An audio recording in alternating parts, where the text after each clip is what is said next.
All right, welcome to today's live stream where we're going to be continuing this sculpture for the February figure sculpting challenge that we're doing. Remember that if you haven't gone to the Discord and joined the Discord channel where we will be doing more of these types of challenges, then you can go do that. That's free. But the next challenge, which we'll be starting in March, that one will be exclusive for monthly subscribers over on Patreon or Gumroad. And so if you'd like to participate in these, in the next challenge that we have, then just go subscribe. It's $10 a month. And the goal of that is to help motivate people that are wanting to create and improve their ability to sculpt, to do so by doing these types of challenges. And so if you're interested, be sure to go check that out.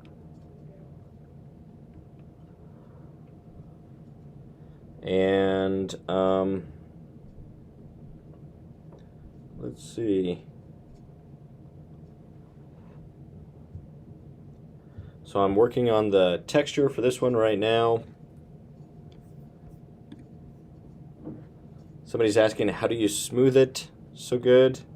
So texturing, somebody was saying I should do a whole course. Like maybe I will do a little mini course on texturing.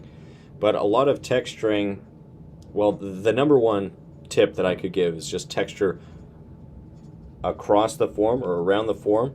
So the form's going this way, texture around it. So I can use my tool, wrap around the form instead of texturing along the form like this and dragging my knife this way. Varying your strokes, so maybe if there's this round area where the form is more rounded, then I could come at it sometimes from this way, sometimes from different directions to add a little bit of variation and make it feel more organic. But those are like some of the main things, wrapping around the form. So just like I'm doing here with the arm, wrapping around the arm. And then a lot of it is just establishing good form from the beginning. If your forms are where they should be, if the clay is where it should be, then texturing is just kind of like the icing on the cake that brings it all together. But it's really not for finding the form. You should already have that in place and established before you start the texturing. So that's like a quick overview of what I'd recommend when it comes to texturing. And then it's just, taking time and doing it a lot. So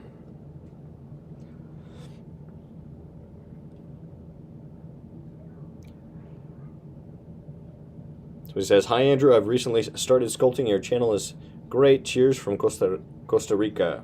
Costa Rica." Well, thank you. Appreciate that. I appreciate that.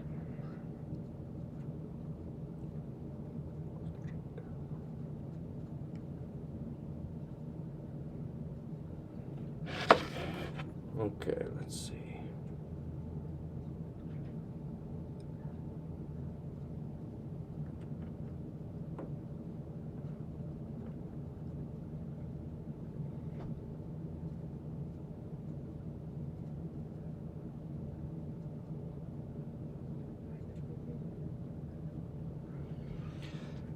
Oh, let me record over here.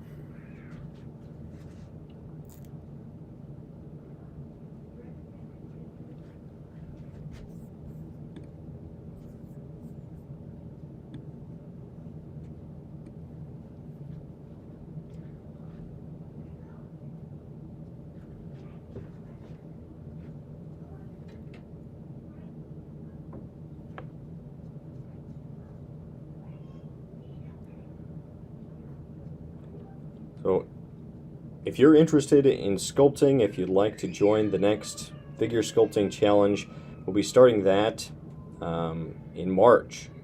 And so I'll be doing that right after this challenge. This is the sculpting challenge for February, as the non-artists refer to it. And so this was the one that we did, and we'll do, the next one will be very similar. It'll be, you know, I'll do some live streams, but then after the live streams, I'll save those live streams exclusively for the subscribers over on Patreon or on Gumroad at $10 a month. And so this next challenge, you have to be a subscriber to participate. But at $10 a month, I really think that it's worth it to get that extra like boost of motivation to actually produce some work and join these sculpture challenges and do more of this. And so if you haven't, you can join the Discord. That is free. But the next figure sculpting challenge, it will be exclusively for those subscribers over on Patreon or Gumroad. And I'll do the same thing that we did with this one. I'll provide the pose. There'll be, you know, you'll have 1 month to sculpt it. And really, the goal is, like, if you could do one finished figurative sculpture a month, you'd have 12 finished sculptures by the end of the year. And that's a pretty good goal to shoot for, is just producing more work. That's what I try to encourage people to do on this channel, to stay creative and stay productive. And so this is something that I want to try to do to increase people's motivation to create, to consistently create and consistently practice sculpture. And I'll be doing it with you because I think it's good for me too, as somebody that's trying to produce more sculptures. And the goal of the competition, the goal of the challenge, and what I'm trying to do is have something that's ready to be molded and cast by the end of the month. So I'm trying to finish things up. Actually, I should probably work on, let's work on the feet, because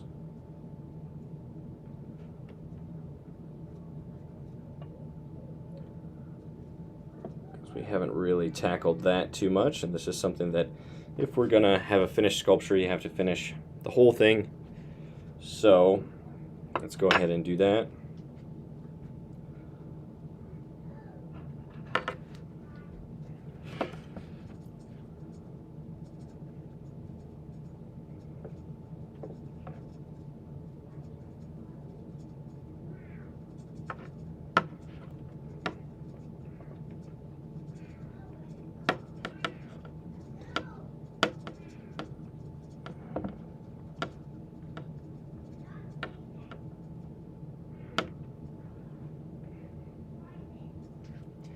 And so the plan is to structure this as kind of like these monthly challenges of sculpting the figure, to have it be kind of like the classroom where you can share your work with other people, other students. Maybe you're trying to go through the lessons for the figure sculpting fundamentals course or the portrait sculpting course, and this monthly challenge gives you an opportunity to kind of do it with other people, which I think makes it a little bit easier to produce when there's a community of people doing the same thing. So that's really the goal behind these monthly challenges. And so if you're interested, be sure to subscribe or become a patron over on Patreon or through Gumroad, either one of those at $10 a month, and the next one is coming right up. So I hope to see you over there. It should be fun. I have really enjoyed this one, and so I'm looking forward to the next one, and we'll just try to keep creating hopefully well-made sculptures together.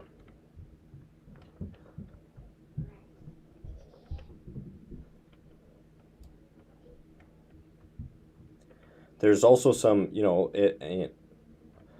on my Patreon, there's also some exclusive content, exclusive longer demos that I've done that are available over there.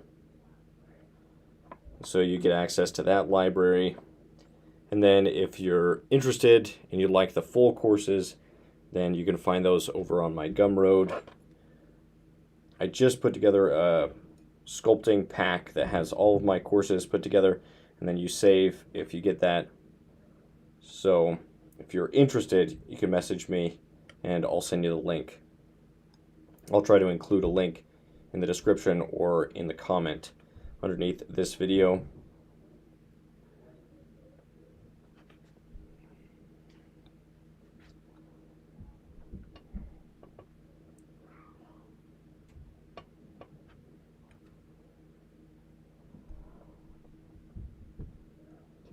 But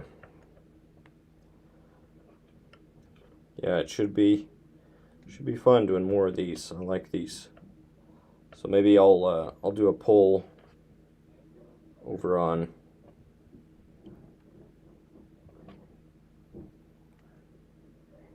well, I don't know if I will. If I can figure it out, maybe I'll do a poll to see what people want to sculpt next, whether we want to do a full figure or a portrait or a male or a female. And we'll just do what the patrons are looking for.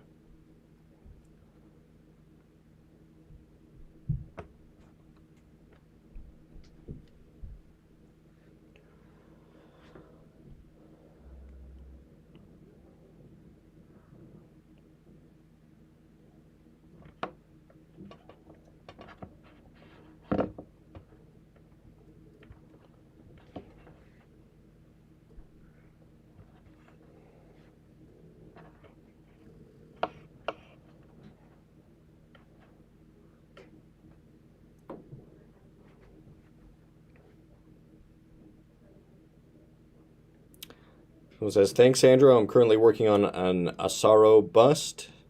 Until now, I'm aiming to complete one finished sculpt every 3 months. Hopefully, I'll be able to participate in June or July. Well, that sounds good. I think what I'll plan on doing is trying to do the sculpture challenges. Well, I don't know if I can commit to this yet, but I'll try to do one a month and then have it be one for free for everybody and then one just for the Patreon patrons, the people that are subscribed at 10 or 15 or more per month. That way I can keep doing the free stuff and then also do something additional to help out those that support what I do through Patreon, because that's important as an artist, to find those that will support what you do, the patrons that make art creation possible. Without them, it's impossible to provide for yourself and your family through art. So I really appreciate those that help support, and hopefully I can grow that. And even if you're not gonna participate in the challenges, but you just want to support the channel, you just want to support the content, then I definitely encourage you to become a supporter over on Patreon or Gumroad. Monthly supporter makes a big difference. And I'm trying to continue to do this, but it has to be, but it's something that I have to figure out a way to provide for my family doing this, and if I can't, then I just have to do other things. But I'd rather do this. I'd rather make a living doing this than have to go and do something that I'm not as passionate about. But I guess that that wouldn't be the worst thing. But I just want to give this one last shot to see if I can make it work.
zoom in a little bit.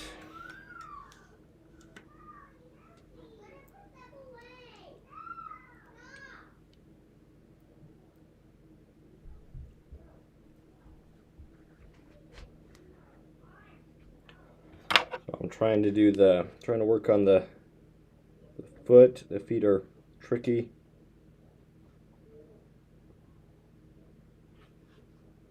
But if you can do them, if you can capture the gesture and proportions and feel of the feet, it really makes a big difference on your sculpture. The feet and the hands are one of those things where it's just impressive when you can do it well, because it's hard to do it well. It's very hard to do it well.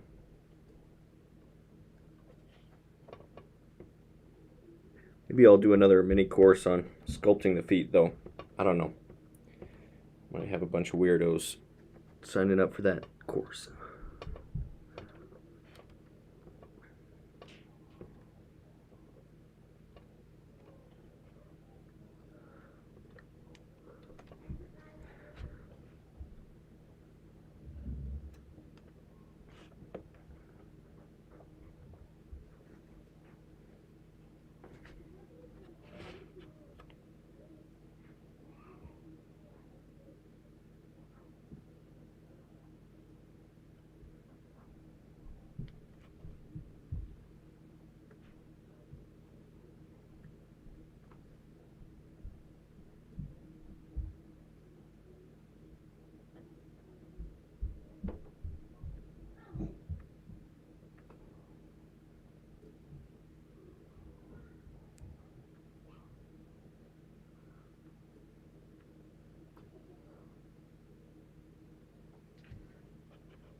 I usually make women's feet a little bit too masculine. Sometimes that's a easy mistake to fall into when you're a male sculptor, making things a little bit too masculine.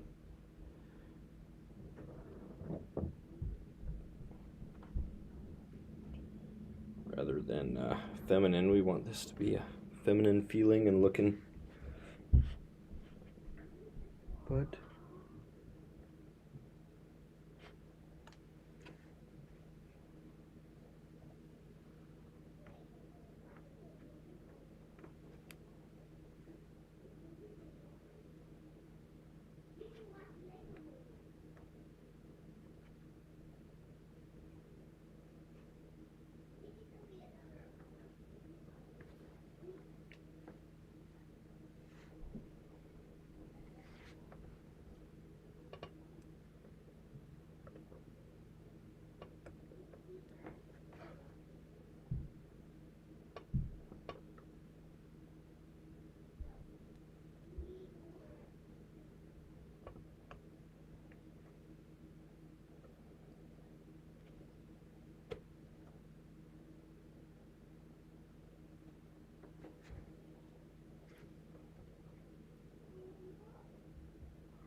just gonna let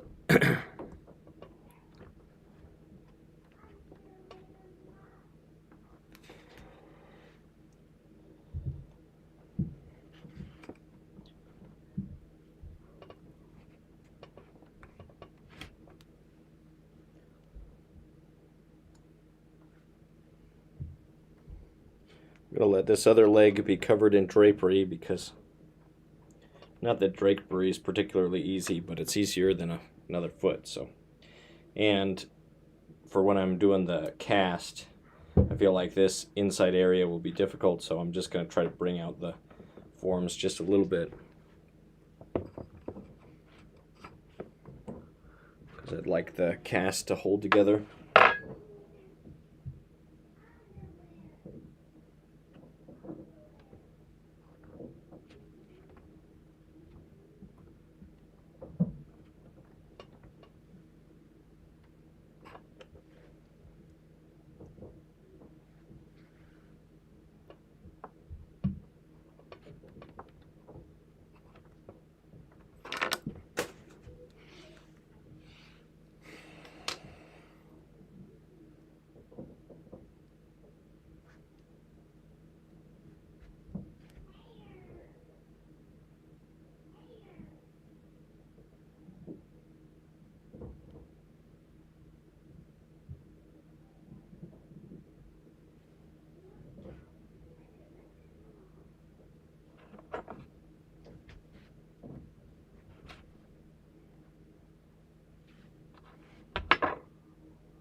Man, that foot is tricky to get right. It takes a lot of effort.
Well, thank you, Jose Pablo Espinosa, for becoming a level 1 supporter. I appreciate that. You've made it to the first level.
Where can I buy a set of good steel tools for smoothing?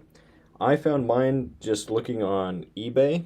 So if you look for dab tool, all right, I believe it's dab. All right, so if you look up stainless steel dab tool, that's the stainless steel dab tool. You can look that up either on Amazon or on eBay or different online marketplaces and see if you can find one. That's my favorite tool. The one that I'm using right now is just a simple butter knife that's smooth, so it has a smooth handle, which I like for being able to do some things with the handle, and then it doesn't have any serrations on the top. And so this is another tool that I really like. So just a simple butter knife from a thrift store. Whenever I see these, I try to pick them up. And then a dab tool are the tools that I use the most.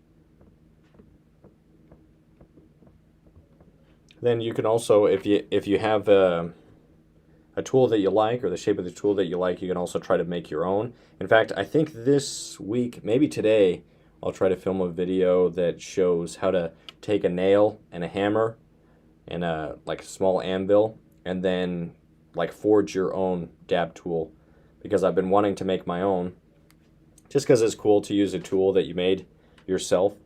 And you know, most people can find access to nails and a hammer and something hard to bang a nail against, and so I wanted to try just kind of forging one of these dab tools with a large nail. I have some large nails in the barn that I got, and so if you're interested, be sure to subscribe to the channel, make sure notifications are on so you get notified when I release new content. There's going to be all kinds of content related to staying creative and staying productive on this channel. That's the goal, is have a channel that encourages creativity and production of new works of art or new pieces of content, or just whatever it is that you produce. I want to help people and encourage people to do more of that. My thing happens to be sculpting, but I'll probably have more videos doing other creative things, trying to do other creative things with different materials, and usually on a budget, because I don't have a lot of financial capital to invest in video production. But with a little creativity, you can take just common materials and do cool things with them, and so I'm interested in that. You know, even if I had a lot of financial resources, I think the challenge of doing things cheap is an interesting and a fun thing to try to do. So, though it does require a little bit more elbow grease, a little bit more work. Let's see. Yeah, I need to get this drapery over here worked out.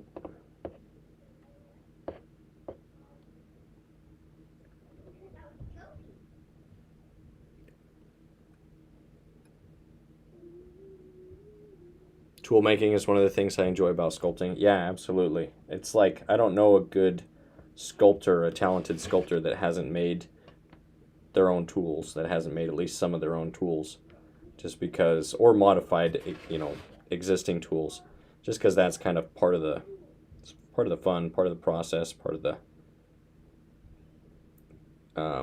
and it's part of experience. You kind of learn what tools and what shaped ends of tools that you prefer to work with. Some people prefer loop tools like these pottery tools. They like working with those. They're not my favorite. I prefer kind of these flat heads that are similar to your finger, you know, what your finger is able to do, and it's kind of an extension of that shape or a variation on that shape. That's the tool that I prefer, but you might find that you like different tools, that you prefer different tools. I've seen people use, to great effect, like tools that are basically like a little ball, a little metal ball on top, and then they go around and they kind of texture that way. And the video that I saw on it, I think it was somebody sculpting the Hulk, and they did that, and they had that texturing method, and it looked great. They did a great job, but I haven't found, but you know, that's not the tool I would use, but that was the tool that they liked for their type of sculpting. So it is, you know, just because it's my favorite tool doesn't necessarily mean it'll be your favorite tool, but I do like those dab tools. Those are the ones, that and butter knives are probably what I use the most.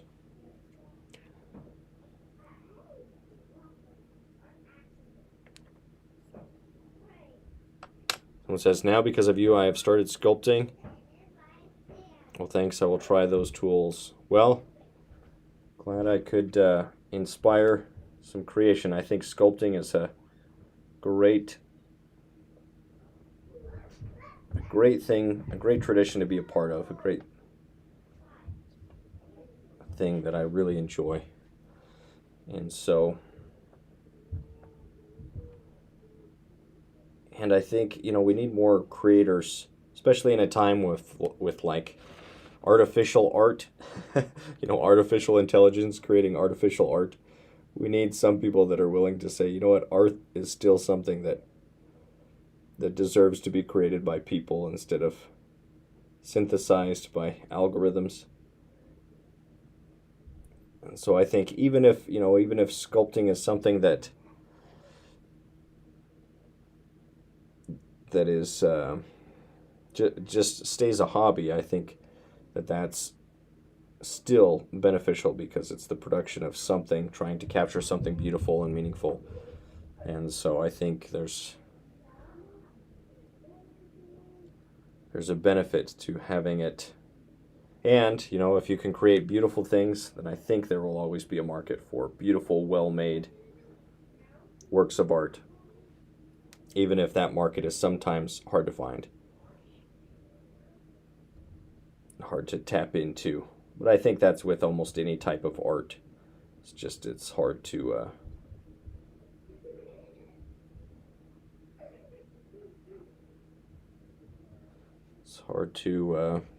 find those people that are interested.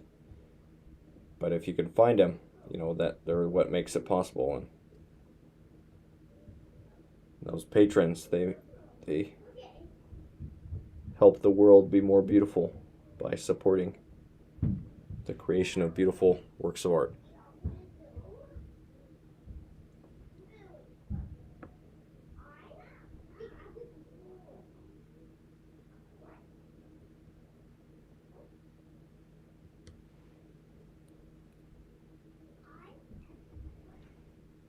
Love your work and your videos, especially for armatures. I've tried a few different clay types, but ended up liking polymer the most. Which one would you recommend for detailing fantasy work, armoires, etc.? Well, polymer's great. Yeah, polymer, I don't mind polymer clay. Probably the only reason I don't use it as much is it's just a more expensive clay, but you do save because you don't have to take a mold for it. So, I mean, it's you know, there's a benefit to it, and then there's that disadvantage of it being initially a little bit more expensive. But you can use, you know, you use aluminum foil and other things to build out a lot of the sculpture with polymer clay, and so it's a great way to get into sculpting and to be able to save your work. You know, you have it and you can save it and bake it in a normal, just a regular oven. So yeah, I have nothing against polymer clay. I should probably use it more. I've done a couple sculptures. Maybe I still need to. I have one in the barn that I still need to finish. This polymer clay that I really like how it's coming along. I just need to finish it up. And I have a few sculptures like that in the barn. A few female figure sculptures. I just need to finish up.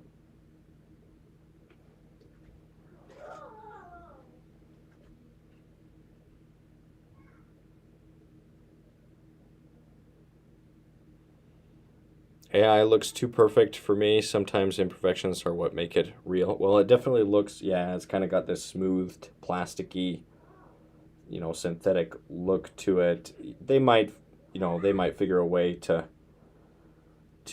fix that, or, but no matter what, no matter how real it looks, there are some works of art that look like they could have been created by people, but they're AI.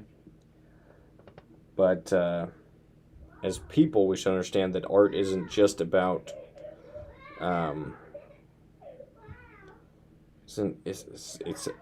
it's more than just a picture. It's more than just, how do I put this? Like the human element is what makes it art. If there's no human element, just like it's artificial intelligence, well, it's artificial art. It's not real art.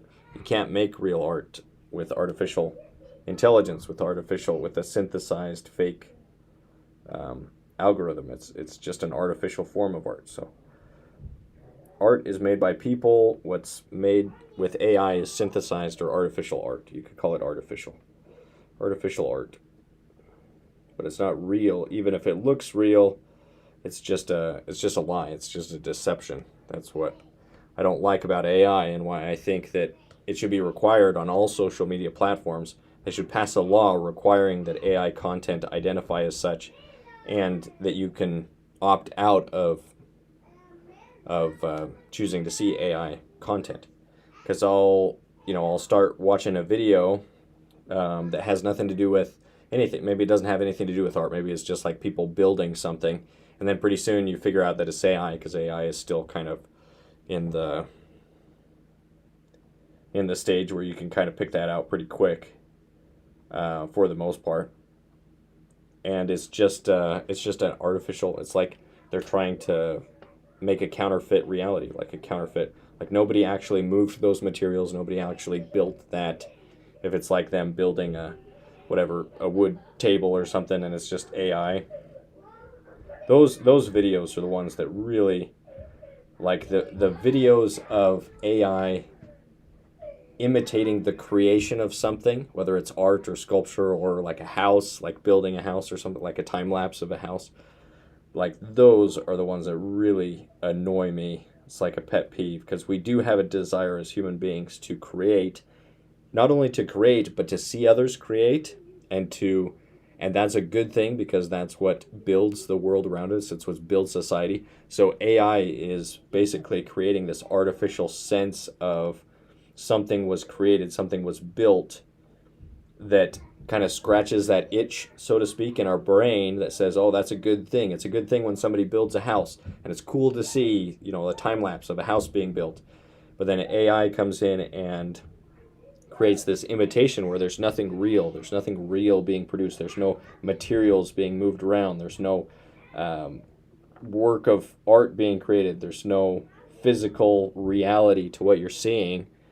And so I find it like, it's like one of my pet peeves when it comes to social media these days is you just should never come across a video and then find out that it was AI, because it's just counterfeit. They're trying to it's like false advertising for reality.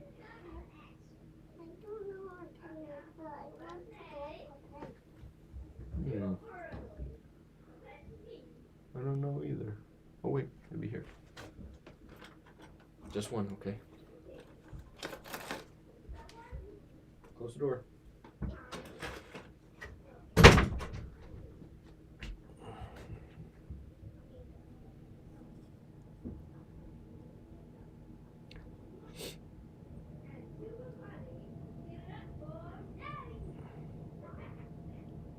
Let's see, somebody says, how many sculptures do you have? Well, let's see. Let's go to the ones that are on the topic. Yeah, having the evolution from the idea becoming an armature, bulking it up, finding those details and little nuances, and painting finishes products is a whole journey. Well, yeah, that's certainly true. Yeah, it's a whole process, a whole journey.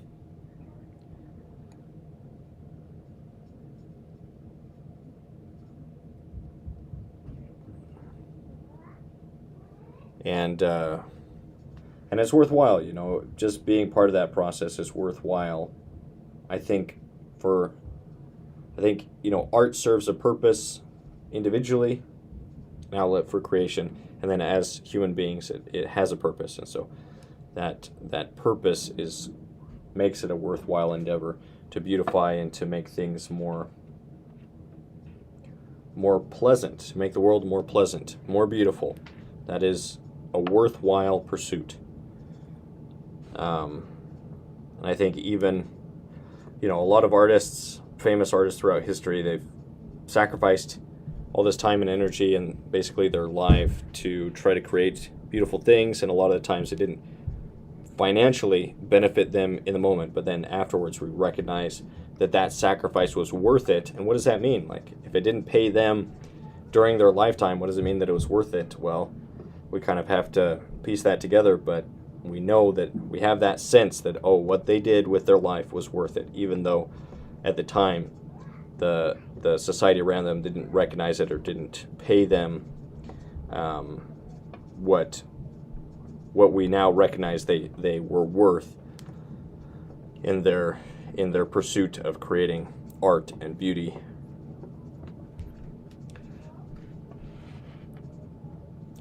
Have you ever let's see. Oh, thanks for the super chat. Wow, thanks. Have you ever 3D scanned your sculptures? I did try. I tried a video because I don't have anything really against 3D scanning, or even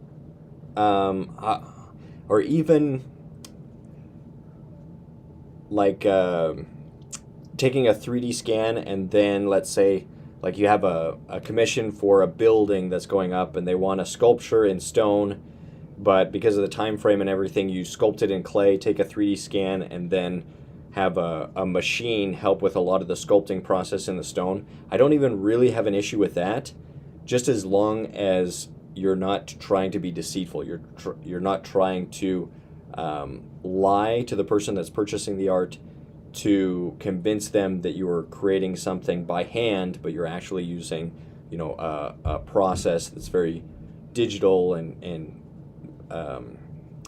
and so I think the issue that I have is deceit, basically, is trying to lie about how you're creating something. So I don't have any issue with 3D scanning or, you know, replicating, 3D printing your sculptures, whether you sculpt them digitally or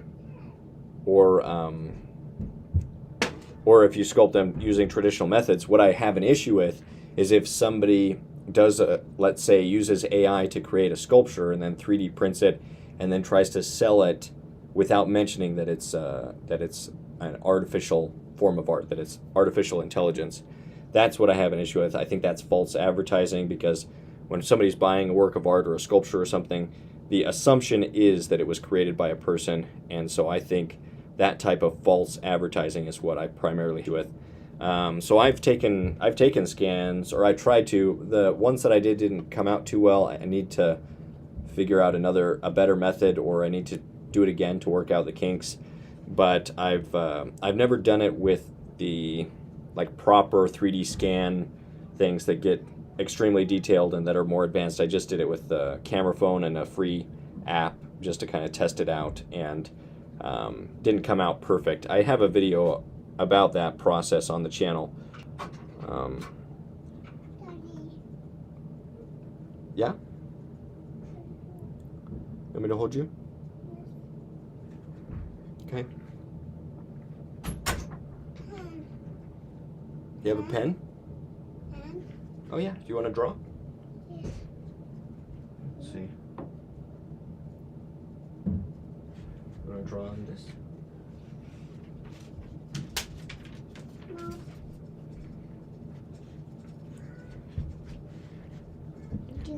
Would you? Okay, just over here, okay? Let's see. Clay? Yeah, I'm working in clay. Let's see, there was somebody else. How many sculptures do you have in progress? I usually like to have around like 3 or so, like 3 to 5. But I have a lot of unfinished sculptures, so I wouldn't say that they're in progress. They're just not quite finished. But usually 3 to 5 is what I like to have going.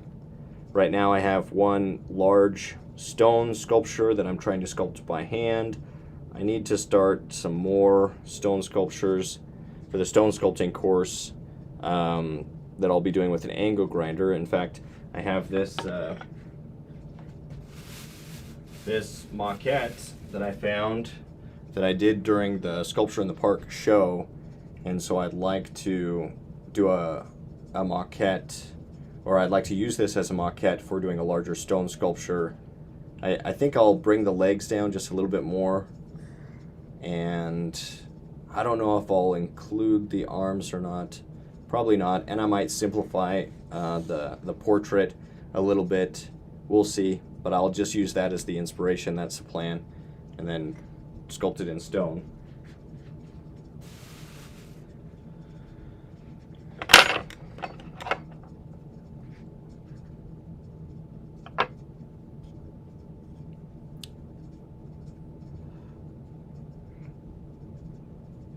What he says, I love how you explain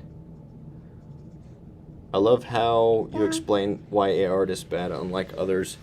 You give proper explanations. Yeah, well, I think people get kind of a sense, like even artists have like a sense that it's not good, that it's bad. But it is kind of hard to articulate something unless you've thought about it and tried to get to the like root arguments or reasons, like why is it bad? Why is AI art, artificial art? Why is it not real?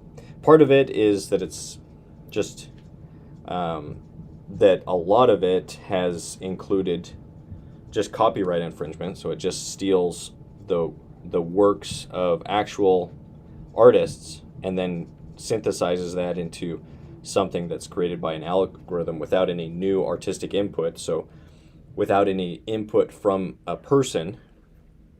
So we recognize that every person is inspired by different artists and the art works of the past, but then they mix that with their own perspective, with their own skills. Even a forgery requires some talent and stuff, though again, it's kind of a form of deceit. And I think AI is kind of just like a forgery. AI is a forgery because it's trying to pass off as something that was created by somebody that it wasn't, because it wasn't created by a person.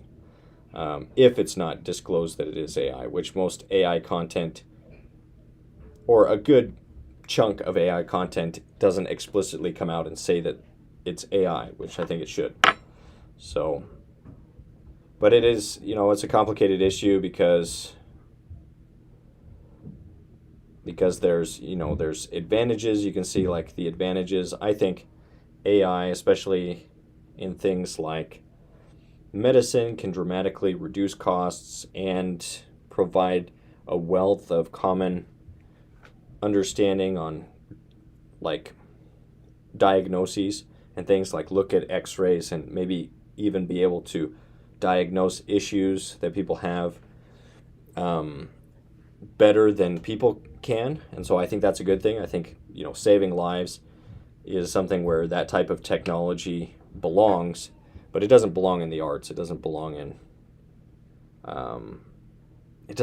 the arts as something that where you would just say like, give me a video, like give me a movie, like make a movie for me that like has this storyline, and then it just spits out a movie. It's like, well,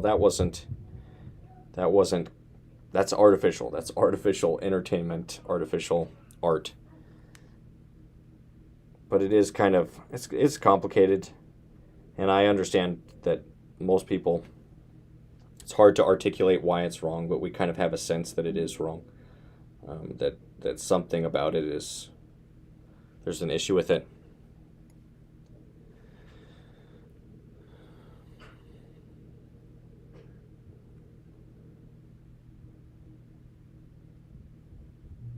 Are you selling this sculpture or sharpening your skills? Well, I'd like to mold and cast this and then try to sell it either at a sculpture show or just online, or use this as a reference for creating a stone sculpture, doing a stone sculpture.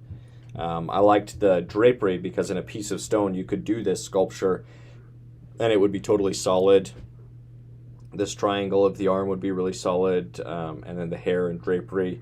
You could do this with a pretty normal shaped piece of stone and have it be a piece that wouldn't really need any major structural modifications. So I liked that about this design. And maybe, maybe it'll become just a sculpture that I mold and cast, or maybe it'll become a full stone sculpture at some point. But if it was going to be a stone sculpture, I'd have to figure out the story behind it. So I was thinking that maybe it could be, what is it? The name, like some sort of Bible story. So maybe, who is it? Bathsheba? Is that who King David was like enamored with and saw bathing, so maybe she's like getting ready to bathe, and that's kind of the story behind it. But if I was going to turn it into a stone sculpture, I'd want some sort of story or reason behind that. So I'd have to figure that out, what the purpose or story is.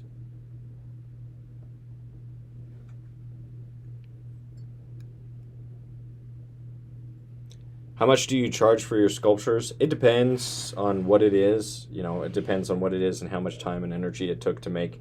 Usually my stone sculptures that are like simplified, they go anywhere from like 1,000 to 4,000 is like a pretty common range depending on their size and how complicated they are.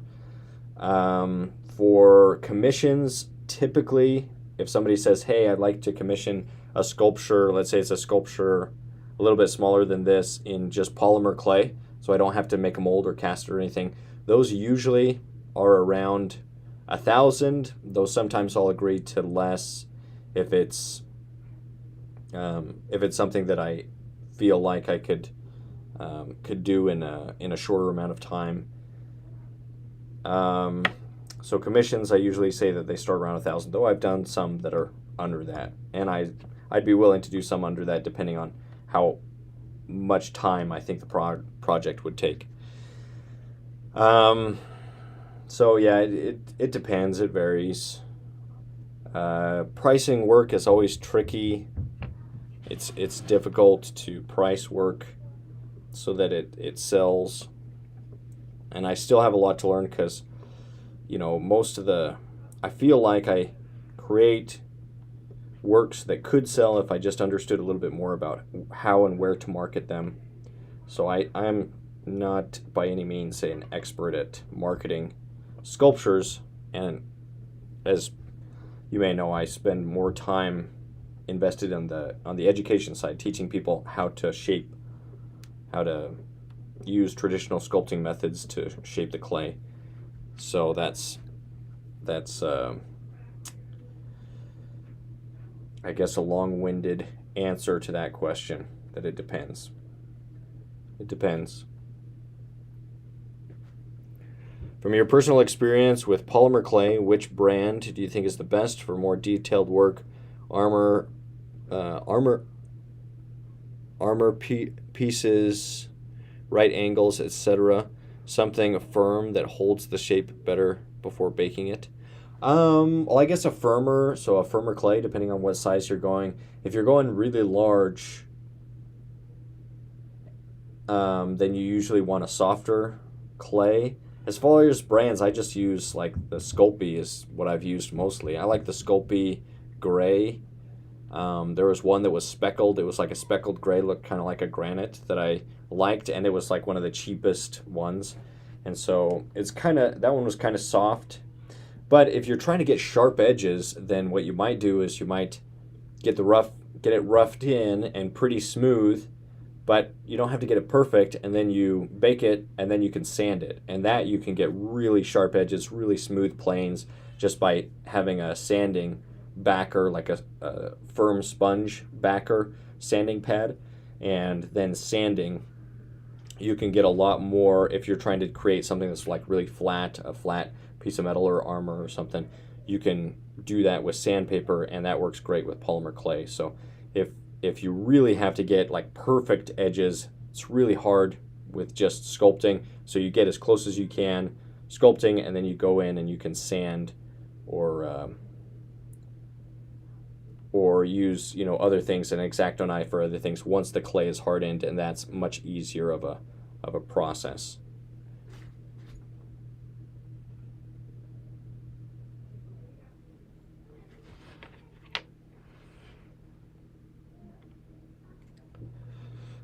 It says, okay, I'm planning on selling my sculptures in my local area. Well, yeah, so it depends on your area. So if you live in an area where, you know, it's fairly affluent and there's kind of a big art scene, then you can probably afford to charge more. But if it's an area that's not as affluent and there's just not as much interest in art, then, you know, you might have to charge a little bit less or be more specific. So maybe you do and maybe this is something that I should do myself, but like do commissions of people's families, or something that has some sentimental value beyond just a sculpture, like a figure sculpture of a random person, a random figure, random woman. So there, if there's some sort of story or some sort of personal connection, then people are usually willing to pay more for something like that. So I would say that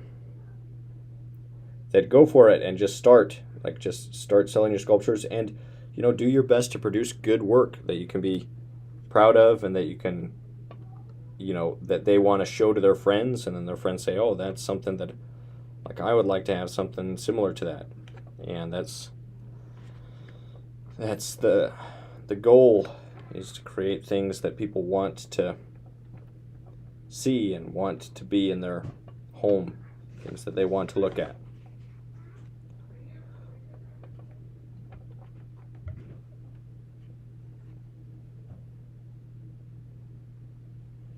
I live in a tourist area. Well, yeah, then that's perfect, especially if it's, I don't know where you live, but if it's somewhere where there's like where your culture is something that tourists are coming to participate in, then, you might just be able to go where tourists are and set up a little stand, and then sell your works, and try to, and if it's a touristy place, then people are generally they have some money that they set aside to spend for those types of souvenirs. And if you have something that's a reasonable price, so maybe, you have smaller things, smaller sculptures or something that are priced a little bit lower, but maybe around the $100 range, but you can make a good profit on something like that if you can sell, five $50 sculptures, that's $250, and if you can do that a day, that's a very decent amount. Whereas if you're doing maybe at like $1,000 sculpture, maybe then you only sell one every week or every month. So it's difficult. If you're going to do that, I would say have several options. So have some larger sculptures that are kind of a premium, and then have some smaller stuff that's somebody that's just like, oh, that's cool, that's something I'd like to have, and maybe they have $50, or they don't have as much, and it's not such a huge ask, but you have a variety of prices. I think that's a good way to go about it.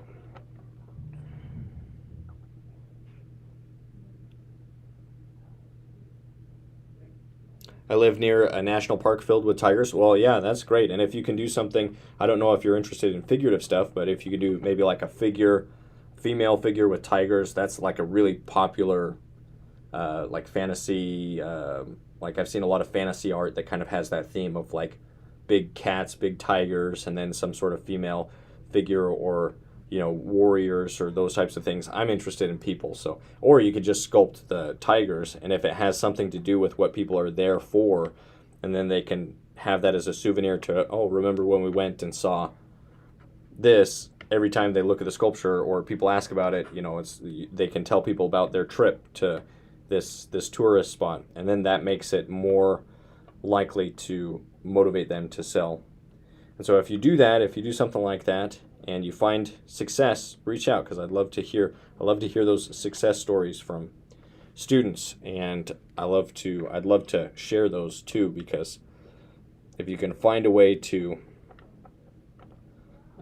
make a living doing something creative, then I think that's a success story, because it's such a blessing to be able to make a living doing something that you enjoy, and that brings beautiful things into the world.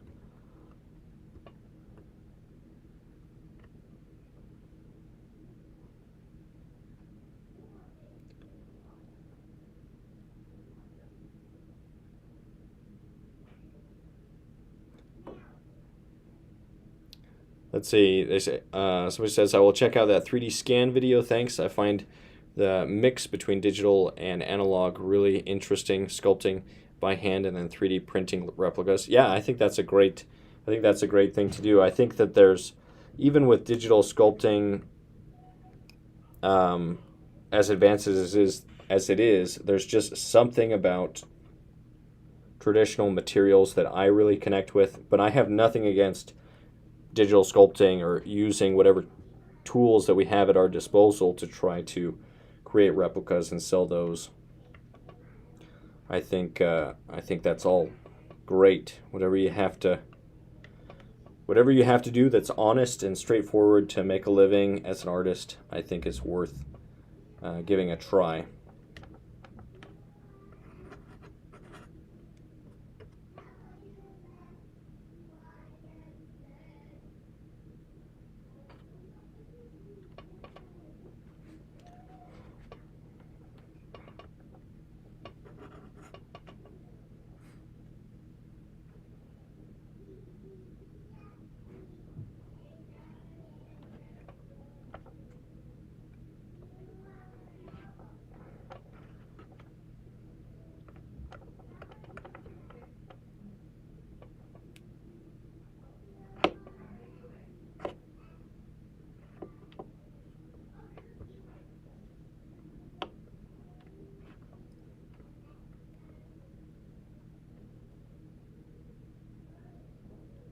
Someone says, thanks for explaining. Yeah, and if anybody watching is not on the Discord, that's another place where we can, where I'm trying to build a community to share your work, the stuff that you create, so I can see that, and to be able to kind of talk with other students, other people that are learning sculpture and that have learned from my courses or that are doing these figurative sculpting challenges.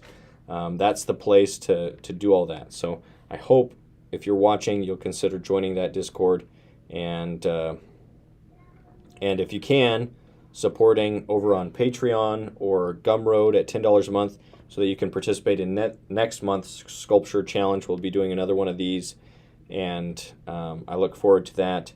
And I really appreciate anybody that supports in any way. It's a huge blessing for me and my family to be able to do this, and it's something that I'm trying my best to be able to keep doing. It's been complicated since I was deplatformed from where I used to make the majority of my income. It's complicated things quite a bit, and it's been hard to replace that income, and I'm still trying to. So, it makes a big difference if you can help at like $10 a month. If I have that, that's something that helps with a more consistent month-to-month kind of recurring income. It's just really helpful, and it makes me feel more secure in continuing to do this type of instruction and content and helping people in this way. So big thanks to anybody that supports, even if it's just by watching the content, by binging on some of the videos that I put out or sharing those. Even if it's one of those ways, I just appreciate the support in any way. So thank you.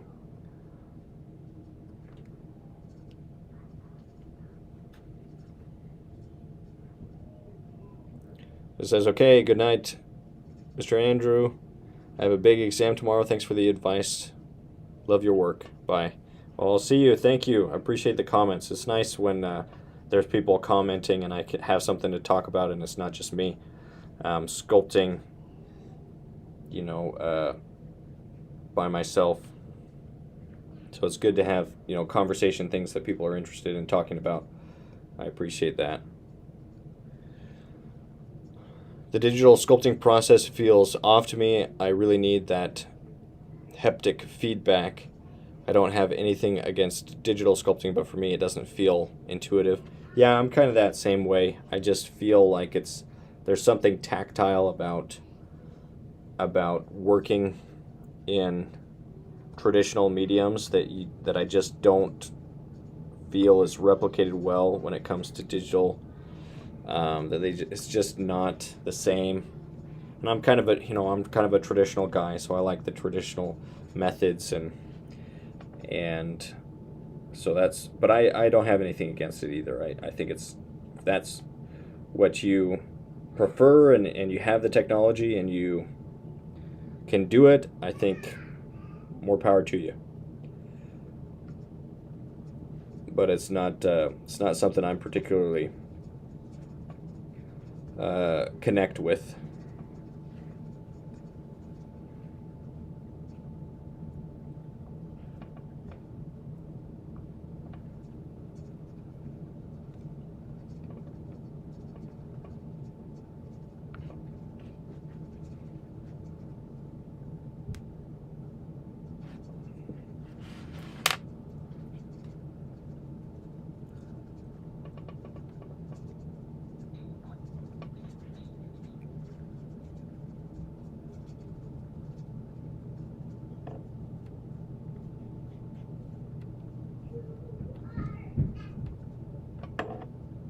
I should do more studies of drapery. I struggle with drapery, but it looks so cool when you can do it well. I really should practice it more.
Okay, well, I think I'm going to wrap it up for this video for today. I think it's been a productive sculpting session, and it's nice to have some conversation during the live streams. So we still need to work out the details of the hands and hair, touch up the face a little bit more, and the foot. I'm not totally happy with it, and then continue to touch up and finish up the drapery. But we're getting close, and you know, there's only a couple days left on the February Sculpture Challenge, but I think this will get there if I can keep doing these live streams once per day, around an hour or two. I think I'll be able to finish it by the end, and so we'll keep at it. And this month's Sculpture Challenge has been really fun. I hope that you'll consider joining either over on Patreon or on Gumroad for next month's challenge. I'm excited for that, and if you're interested in sculpting, I hope you'll check out my sculpting courses. There's a bundle that has all of my sculpting courses, and you can get everything at a considerable discount. And if you reach out to me, I'll give you an additional discount on top of that bundle, or you can go to the individual courses and get those. And I try to cover everything. In fact, I just had a video going over everything that the courses cover, and it's a lot that we go over in those courses. I've worked really hard on them, and I believe that they can help you improve your ability to represent the human form using traditional sculpting methods.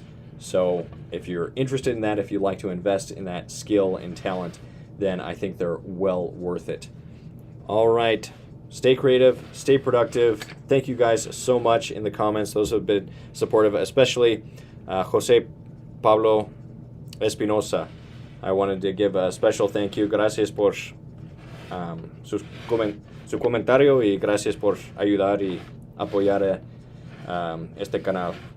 Se le agradezco mucho.